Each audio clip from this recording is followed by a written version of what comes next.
Hey, reading the book again. Genetics and animal breeding. Just a couple of interesting things. I'm on page 159. It's about melanin.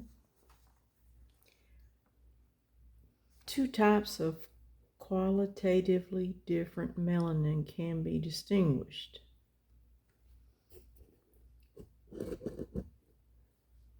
Pheomelanin, round red pigment particles which are soluble in alkali. Eumelanin, which includes two pigment types, black and brown, both of which are much less soluble than pheomelanin.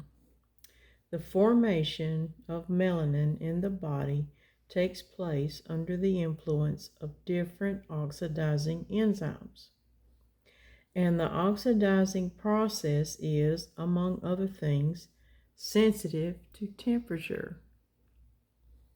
This can be demonstrated by the color of the Himalayan rabbit, which is white except for the feet and ears, where the body temperature is lower than in other parts of the body. If the Himalayan rabbit is exposed to extreme cold, the extent of the black color increases. Figure 6.1 shows the result of such treatment. The low temperature apparently influences the enzyme system, which controls the production of black pigment. So, even though you guys up in the north have a harder time sometimes with your birds, with it being extremely cold, you probably actually have blacker birds. There's the picture of the rabbit. It's all white except where there's cold. I thought that was interesting. And there was one other one that kind of struck me, because sometimes our Cemanis are basically featherless when they're hatched.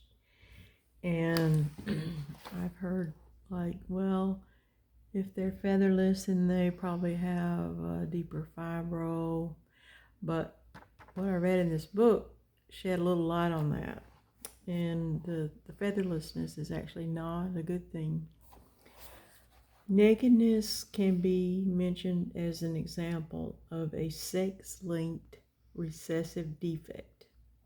The chicks exhibit varying degrees of nakedness already at hatching, but the condition is most pronounced at 4 weeks of age.